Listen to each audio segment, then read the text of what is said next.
Also, you have received 6 grants to date, and I need to report into the records the amount that's received on AIP number 6 for request for reimbursement. Bill has already signed the request for reimbursement. It does not take board motion, and the amount of that is federal share is $96,556. And the state share is $2,540.97 that you'll be getting for reimbursement into your account. It's 976 $96,556 to the state. for federal. For the state is $2,540.97. Okay, gotcha. That needs to be in writing. Yep. Bill has a copy. That's only like for forms. Okay. For the record. Okay. Before we done, does anyone want to come up to the microphone and say anything? No comments from the public? Dennis, come to the microphone, state your name and... My name's Dennis Dickman. I'd like to know what's going to be done about the trespassers at Skydive. You told me a year ago you caught them again, didn't call, that they were out of here, and you still say nothing's happened. Neil? You told me that, John. You come to the house and told me, and the mayor told me that. Yeah. Are we involved with trespassing between the landowners and Skydive? We don't have anything to do with that, do we? We don't instructed by the prosecuting attorney where we stand. I'm sure that you're all aware that we've been instructed where we stand. We had an incident yesterday. Can I add something to it? Just a moment. Well, just a second. Just a moment. You come to the house and told me that, John. Yeah, yes, I told what I told you, we try to work this out, between you and the skydivers, a procedure and such, and I know those procedures looks like they've broken down. I don't know. Quite a bit. The thing, well, yeah, the thing, like we said right up front, those are of course non-binding agreements. We were hoping that would smooth the things between property owners and the skydivers. That's what kind of tenant It you wasn't. got out It of wasn't. It just wasn't successful. I mean, it's broken down for whatever reason and such. We have been advised by Mr. Tribbett, is that correct? Mr. Smith to leave it alone, to stay out of it. These things have broken down and it's become perhaps a legal issue. So I think I can clarify this. The deputy sheriff came out today and gave me a picture of somebody walking back across what used to be the fence line. It's not there anymore. And asked me in the future if we would provide them with the name of anybody that does land off the airport, specifically in the areas that were designated on that map that we looked at last year. It just so happens this particular person is not one of our record jumpers. I'm going to find out, and can find out tomorrow, the name of the person. The last rumor I heard was he was from Franklin, but that's neither here nor there. I told Officer Underhill would provide the name of the person to Mr. Smith. We've made over 25,000 jumps this year, and this is the first time they've asked us to do something like this, and I told them I'd be more than happy to do it. But I think that's the way they want to handle it now, is just have the name turned over to the prosecutor and let him deal with it. So I told him that's what we would do. I think it needs to be made clear that this board has absolutely nothing to do with that. We have no control over Skydive. It's your tenant. That's No, that's we don't. private business That's and private business. between landowners and them. And if something happens on the airport, it's our business. We're ordered by the FAA to give them authority to take off and land as long as they maintain the FAA rules of taking off and landing, and they are doing that. Now, where they land at is not controlled by the FAA. Really, technically, they have some control, but we have no control over where they land. So we're not.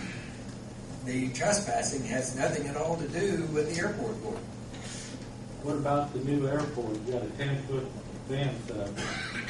You gonna put gates in there for them so they go back over, or how are you gonna do that? We'll have to address that when the time comes. Okay, let them slide again.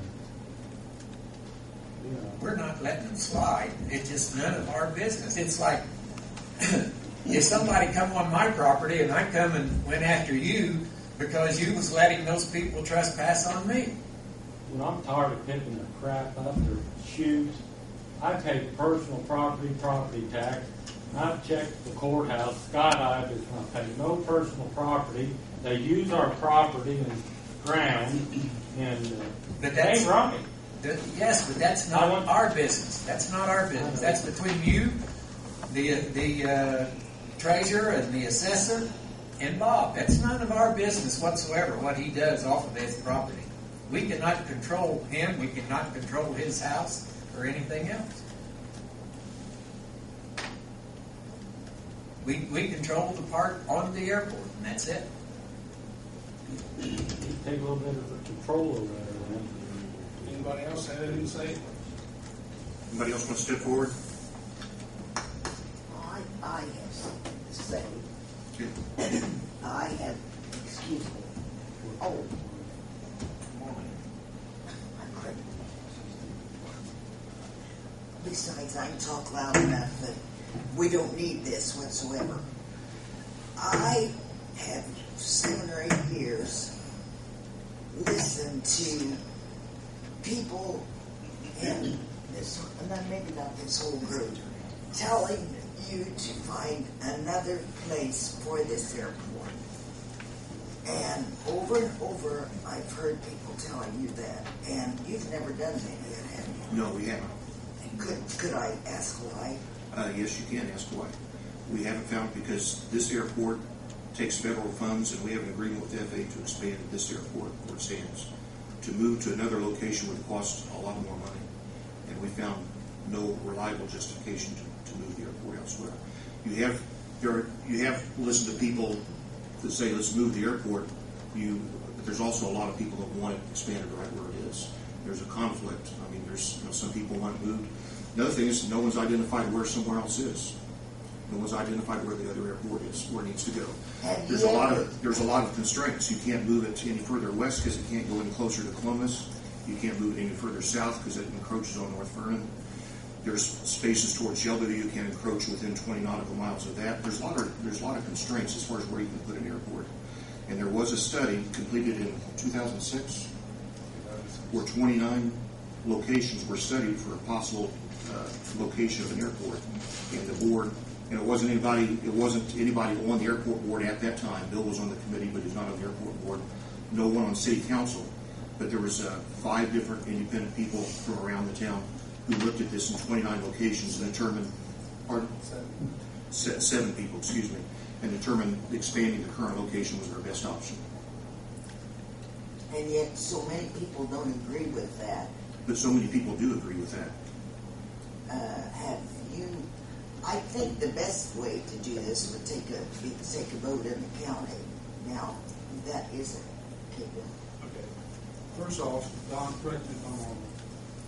With the FAA, unless we fail at this location and it fails to meet the approval of the FAA, we cannot move it elsewhere without the city picking up the tab.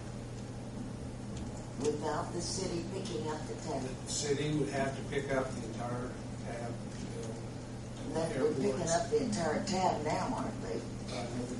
No. We're picking up approximately 2.5% of the tab to expand it where it's at. If we move elsewhere, then all the upfront money has to come from the city. Right now, the upfront money from the city is around 2.5%. I was at the meeting where Sir, Mr. Hubbard, I don't want to call him Mr.